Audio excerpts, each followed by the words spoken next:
Hello and I welcome you to Vigyan recharge. आइए जानते हैं कैसे अमर बनने के चक्कर में धीरे धीरे धमाके करते हुए हम एटम बॉम्ब तक जा पहुँचे। एटम बॉम्ब एक दिन की उपलब्धि नहीं थी, बल्कि बड़े से बड़ा धमाका करने का हमारा लालच ये उसका नतीजा था। इस वीडियो में हम जानेंगे किस वैज्ञानिक ने क्या सोचकर क्या बनाया जो अंत में हमें एटम बॉम्ब तक लेकर आया। तो कहानी की शुरुआत हुई थी चीनी मिनियों के देश यानी पीपल्स रिपब्लिक ऑफ चाइना से। बात है सन 808 की। टैंग डायनेस्टी का समय चल रहा था। अब उस समय के राजा ने टिया शेंग सेंगजू को बुलवा लिया। अब ये जनाब कौन है? तो जी ये एल्केमिस्ट थे, मतलब रसायनों के जानकार। अब राजा जी ने इनसे कहा, देखो भैया मेरे को अमर होना है और इसी साल होना है, तो फटाफट जाओ काम पर लग जाओ और दवाई बना कर लाओ। अब ये बात तो सबको पता थी कि भैया राजा पागल हो गया है, भला कोई अमर कैसे हो सकता है। लेकिन राजा का आदेश ही कुछ ऐसा था कि या तो तुम दवाई ले आओ, नहीं तो सिपाही तुम्हारी मुंडी ले आएंगे। अब अपने रसायन विज्ञानी ने पूरे जोर लगा दिए, लेकिन दवा हो तभी तो बने। लेकिन इसे बनाने के चक्कर में कुछ और बन गया और वो था गन पाउडर। अब ये राजा के पास गए और इन्होंने ये कहा, देखो महाराज अमर होने की दवाई तो ना बनी, लेकिन मैंने कुछ ऐसा बना लिया है जिससे हमारे देश की सीमाएं सुरक्षित हो जाएंगी और हम पर कोई हमला नहीं करेगा। अब राजा को ये लगा ये भी सही है भाई, और अपने वैज्ञानिक ने छोटे छोटे धमाके करके राजा को गन पाउडर की ताकत का एहसास करा दिया। लेकिन फिर राजा को याद आया कि भैया इसका हम इस्तेमाल करेंगे कैसे। तो अपने वैज्ञानिक ने सुझाया कि महाराज एक पोटली लो, उसके अंदर बारूद भरो, एक सूतली निकालो, सूतली में आग लगाओ, उसे तीर के ऊपर टांग दो और तीर को छोड़ दो। अब ये जहाँ जाकर गिरेगा वहाँ धमाका करेगा और इस तरीके से दुनिया का पहला बॉम्ब तैयार हुआ। अब यहाँ पर आपके दिमाग में एक सवाल आ रहा होगा कि अगर ये चीन में खोजा गया था तो पश्चिमी देशों को इसकी खबर कैसे लग गई? मतलब क्या चीनियों ने खुद ही जाकर बता दिया था? नहीं, दरअसल इस राज को खोलने का काम किया था मंगोलियों ने। 13वीं शताब्दी में मंगोल साम्राज्य बड़ा ही शक्तिशाली था और भाई साहब मंगोलियों ने चीन, पर्शिया, मिडिल ईस्ट सब पर हमला कर दिया और जमीन कब्जा ली। अब मंगोलियों ने ये देखा कि चीनी सेना तीर में रख के कोई ऐसी चीज फेंक रही है जो धमाका करती है। अब यहाँ से ये राज मंगोलियों ने पकड़ लिया और ये पूरे यूरेशिया में फैल गया, यानी यूरोप और एशिया में। अब वेस्टर्न कंट्रीज ये सोच रही थी कि भाई साहब ये चल क्या रहा है पड़ोस में,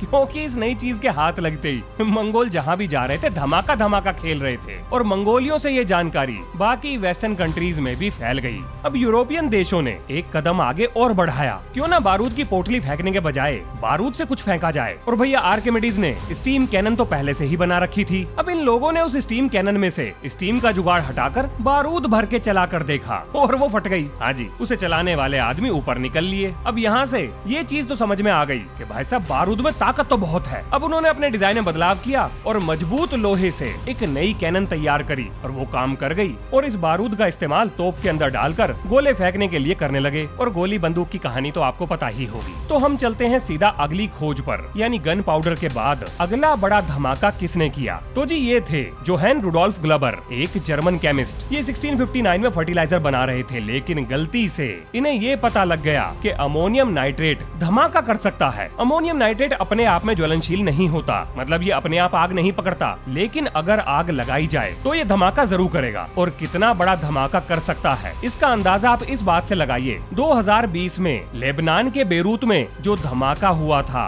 वो इसी अमोनियम नाइट्रेट का था, जिसमें 4000 लोग घायल और 135 लोग मारे गए थे। इस धमाके का जो मलबा था उसके टुकड़े 150 किलोमीटर की दूरी तक जाके गिरे थे। अब इसके बाद ब्रिटेन को लालच आया, उसने ये सोचा ना ना ना ना ऐसे काम ना चलेगा, अपन को बड़ा धमाका करना पड़ेगा ताकि लोग ब्रिटेन से डरें। लेकिन करें कैसे? क्योंकि धमाका करने के चक्कर में अगर कोई दुर्घटना हो गई तो लेने के देने पड़ जाएंगे। यानी ब्रिटेन ये चाहता था कि कोई ऐसी चीज हाथ लग जाए जिसकी मदद से धमाके की सामग्री को एक स्थान पर रखकर और सुरक्षित दूरी बनाकर दूर से धमाका किया जा सके। अब इस समस्या को सुलझाया एक फिरंगी वैज्ञानिक ने, जिनका नाम था विलियम वॉटसन। इन्होंने दुनिया का पहला डेटोनेटर बना दिया। इन्होंने ये कहा कि इलेक्ट्रिक स्पार्क की मदद से बारूद में धमाका किया जा सकता है और ये बिल्कुल सही थे। लो जी, हम तीर तलवार के जमाने से लेकर अब इलेक्ट्रिक डेटोनेशन तक आ गए। अब आगे चलते हैं। अब दुनिया को अमोनियम नाइट्रेट से भी बड़ा धमाका चाहिए था, जो 1845 में जाकर मिल गया। एक Swiss German chemist Christian Friedrich Schonbein nitric acid और सल्फ्यूरिक एसिड के साथ खेलते हुए अपनी लेबोरेटरी को उड़ा देते हैं। और जब जांच पड़ताल की गई तो पता लगा कि इस धमाके के पीछे एक नया कंपाउंड था जिसका नाम था नाइट्रोसेल्यूलोज। अब इस घटना के अगले साल ही यानी 1846 में एक इटालियन केमिस्ट एस्केनियो सोब्रिरो ये भी अपनी लेबोरेटरी में नाइट्रिक और सल्फ्यूरिक एसिड के साथ खेल रहे थे और भाई साहब इन्होंने पड़ोस की बिल्डिंग हिला दी। उस धमाके में इन्हें भी काफी चोट आई थी और ये इतने डर गए कि इन्होंने अपने सारे नोट्स जला दिए। इन्हें ये तो समझ में आ गया कि इन्होंने जो खोज लिया है इससे ताकतवर माल मसाला अभी तक बनाया नहीं गया है, मतलब 1846 की बात कर रहा हूँ। और उस घटना के बाद अगले 18 सालों तक इन्होंने दोबारा उसके बारे में नहीं सोचा, लेकिन पता नहीं फिर क्या सूझी 1864 में इन्होंने उस पर दोबारा काम करना शुरू करा, मतलब नाइट्रोग्लिसरीन के ऊपर। और यहाँ से नजर पड़ी एल्फ्रेड नोबल की। अब नाइट्रोग्लिसरीन के साथ समस्या ये थी कि ये बिल्कुल अनस्टेबल था, मतलब लिक्विड फॉर्म में होते हुए अगर इसे हीट या स्पार्क मिल जाए तो भाई साहब ये किसी की शर्म लिहाज नहीं करता था, एकदम फटता था। इसी कारण की वजह से लोग इसका इस्तेमाल करते हुए बहुत ज्यादा डरते थे, लेकिन उस समय पर इससे बड़ा धमाका करने की क्षमता किसी और कंपाउंड के अंदर नहीं थी। अब नाइट्रोग्लिसरीन को स्टेबल करने की जिम्मेदारी एल्फ्रेड नोबल और उनके भाई ने उठाई और एक्सपेरिमेंट करते हुए 1864 में एल्फ्रेड नोबल के छोटे भाई कई और फैक्ट्री में काम करने वाले कर्मचारियों के साथ नाइट्रोग्लिसरीन की वजह से हुए धमाके में मारे जाते हैं। उनकी पूरी फैक्ट्री तहस नहस हो जाती है। अपने भाई की मौत से दुखी एल्फ्रेड नोबल नाइट्रोग्लिसरीन को स्टेबल करने का प्रण लेते हैं और सिलिका के साथ मिलाकर इस लक्ष्य को हासिल भी कर लेते हैं और दुनिया को मिलता है डायनामाइट। हर जगह डायनामाइट का इस्तेमाल हो रहा था, पहाड़ तोड़ने में, जमीन खोदने में, और उस जगह भी जहां एल्फ्रेड नोबल ने कभी सोचा भी नहीं था, यानी जंग के मैदान में। इस चीज ने एल्फ्रेड नोबल को इतना डिस्टर्ब कर दिया जिसके कारण उनकी सेहत लगातार गिरती ही चली गई और उन्होंने अपना एक वसीयतनामा बनवाया और उसमें लिखा कि डायनामाइट से अर्जित मेरी सारी धन दौलत को सेफ सिक्योरिटीज में इन्वेस्ट कर दो और वहां से मिलने वाले इंटरेस्ट यानी ब्याज से उन वैज्ञानिकों को इनाम दो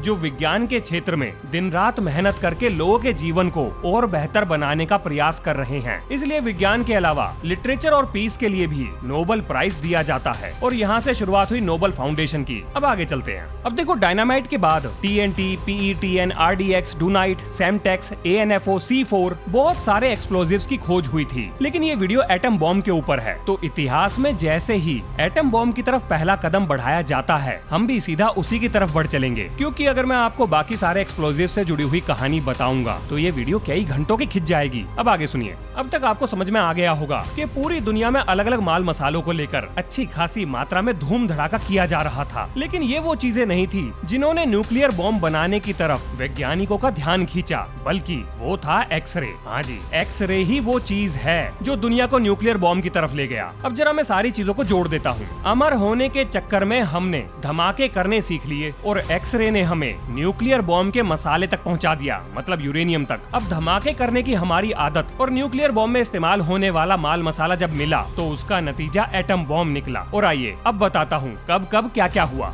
बात है 8 नवंबर 1895 की। जर्मन फिजिसिस्ट वेलम कॉनराड रोंटेंजन अपनी लैब में कैथोड रे के साथ कुछ एक्सपेरिमेंट कर रहे थे। उन्होंने ये देखा कि पास में रखी हुई फ्लोरोसेंट स्क्रीन अपने आप चमक रही है, जबकि वो कैथोड रे के सीध में भी नहीं रखी, मतलब उसके सामने नहीं रखी थी, साइड में रखी थी। अब इस चीज की वजह से रोंटेंजन के दिमाग में एक शक पैदा हुआ कि यहाँ पर कोई नए तरह की रे इस फ्लोरोसेंट स्क्रीन पर चमक पैदा कर रही है। इसके बाद जब और एक्सपेरिमेंट किए गए तो ये पता लगा कि ये अननोन रेडिएशन बहुत सारे मटेरियल के आर पार निकल सकती है, जैसे पेपर, वुड और कम डेंसिटी के मेटल। अब रोंटेंजन ने ये सोचा कि इसका इस्तेमाल करके हम अपने हड्डियों के ढांचे को भी देख सकते हैं और उन्होंने मुस्कुराते हुए अपनी वाइफ की तरफ देखा। मैडम समझ गई कि इस आदमी के दिमाग में कुछ खुराफात चल रही है और बात भी सही थी। रोंटेंजन बाबू ने अपनी वाइफ से कहा कि मैं यहाँ से रेज छोड़ूंगा और तुम बीच में अपना हाथ ले आना। अब वैसे ये सब हरकतें करने की मैडम की इच्छा थी तो नहीं, लेकिन उन्हें अपने हस्बैंड पे विश्वास था और उन्होंने ऐसा ही किया। और दुनिया का पहला एक्सरे रोंटेंजन की वाइफ के हाथ का ही था, जिसमें उनकी अंगूठी मतलब वेडिंग रिंग साफ साफ दिखाई दे रही थी।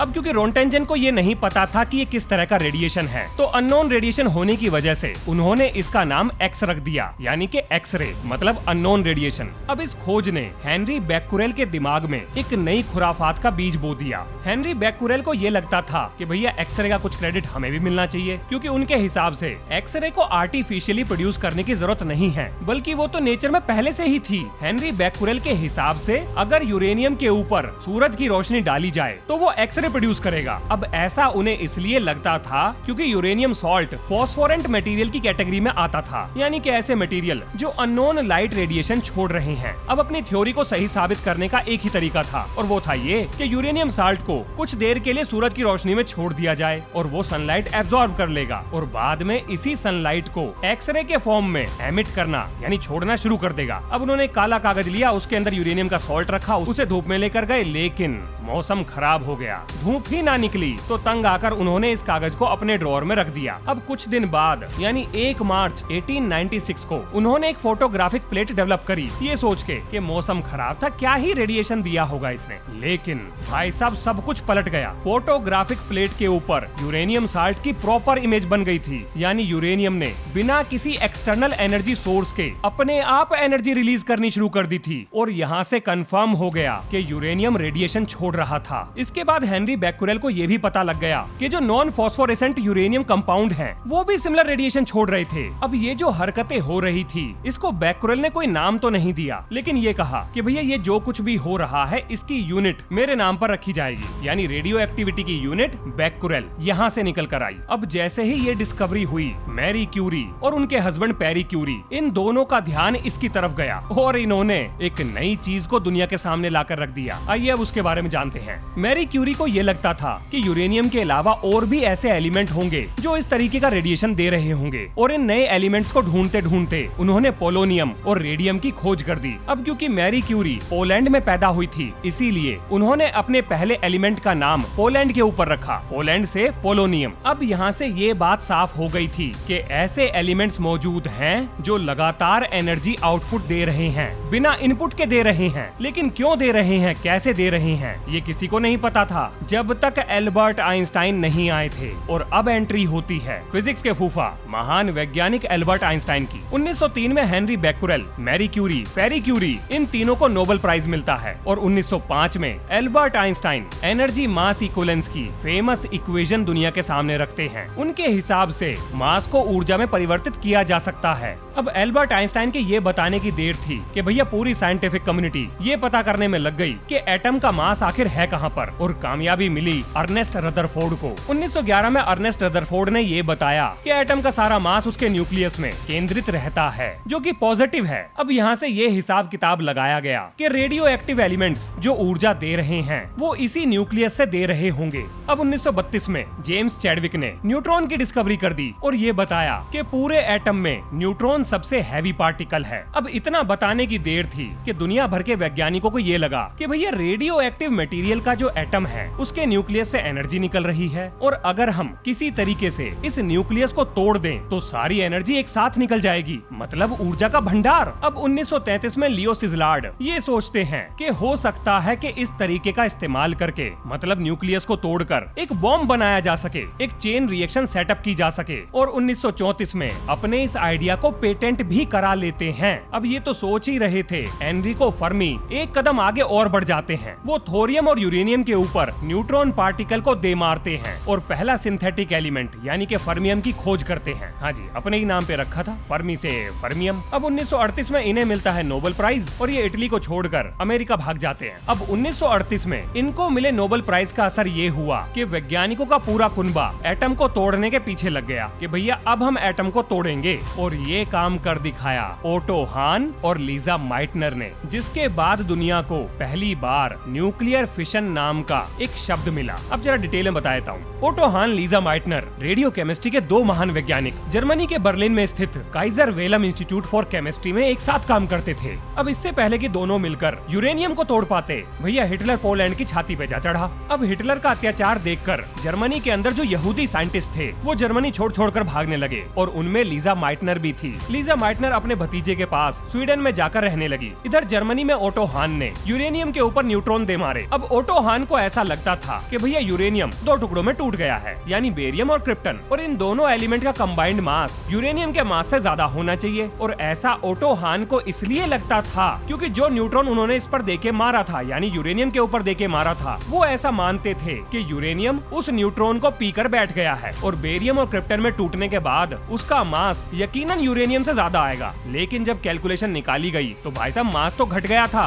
अब ये चीज ओटो हान के समझ में नहीं आ रही थी। उन्होंने लीजा माइटनर को एक लेटर लिखा और तब लीजा माइटनर ने ये बताया कि जब यूरेनियम टूटा तो उसका कुछ मास एनर्जी में परिवर्तित हो गया, जैसा कि एल्बर्ट आइंस्टाइन ने बताया था। अब लीजा माइटनर के भतीजे Otto Robert Frisch Niels Bohr से जाकर मिलते हैं। अब नील्स बोहर अपने साथी जॉन आर्चिबाल्ड व्हीलर के साथ मिलकर ये पता लगाते हैं कि यूरेनियम 235 चेन रिएक्शन की मदद से न्यूक्लियर एक्सप्लोजन कर सकता है। अब इसी साल 1939 में Nazi Germany German nuclear energy project की शुरुआत कर देता है। अब ये खबर चारों तरफ फैल गई और लियो सिजलार्ड के कानों तक भी जा पहुंची। अब ये वही वैज्ञानिक है जिसने चेन रिएक्शन का पेटेंट हासिल किया था। ध्यान से सुनिएगा आप जो मैं बता रहा हूँ। इन्हें ये लगा कि दुनिया को सबसे पहले चेन रिएक्शन के बारे में मैंने बताया, पेटेंट मैंने हासिल किया और अगर न्यूक्लियर बॉम्ब बन गया तो भैया वाहवाही, बाकी सब लूटेंगे। अब ये दौड़े दौड़े एल्बर्ट आइंस्टाइन के पास गए। इन्होंने उनसे कहा, महाराज जल्दी से लेटर लिखो,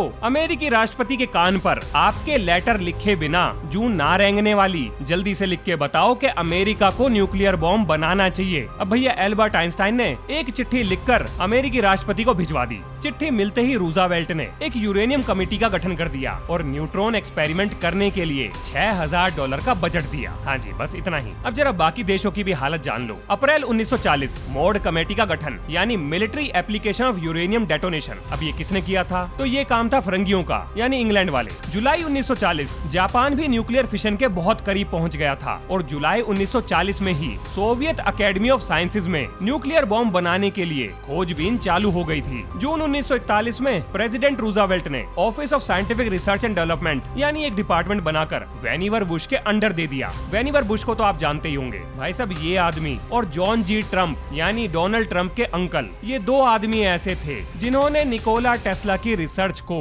उनके मरने के बाद हथिया लिया था। अब भैया 15 जून 1941 में फिरंगियों की मॉड कमेटी ने ये कहा कि भैया यूरेनियम बॉम्ब को बनाया जा सकता है। और कमाल की बात ये है कि अक्टूबर 1941 में इसी मॉड कमेटी ने अपनी रिपोर्ट अमेरिका भिजवा दी रूजावेल्ट के पास, यानी अंग्रेज और अमेरिका दोनों मिलके काम कर रहे थे। दिसंबर 1941 में जापान ने पर्ल हार्बर पर अटैक करके अमेरिका को इस जंग में घसीट लिया। वैसे घसीटा नहीं है, अमेरिका तो वैसे खुद ही तैयारी कर रहा था, जिसका कारण था जापान की ऑयल सप्लाई को अमेरिका ने बाधित कर रखा था। तो भैया बदला लेने के लिए जापान ने पर्ल हार्बर को ठोक पीट मारा। इसके जवाब में अमेरिका जंग में कूद गया। अब 1942 में ही अंग्रेजों ने घोषणा कर दी कि अमेरिका बाबू तुम बम बनाओ, हम रिसर्च में तुम्हें सपोर्ट करेंगे, हम खुद नहीं बनाएंगे। अब अप्रैल 1942 में जोसेफ स्टालिन के पास एक सीक्रेट लेटर पहुंचता है और ये लेटर भेजा था जॉर्जी फेलरोव ने। ये सोवियत वैज्ञानिक थे। इन्होंने ये कहा कि जैसे ही दुनिया भर के वैज्ञानिकों ने ये बताया कि न्यूक्लियर फिशन से एक बॉम्ब बनाया जा सकता है, उसके बाद से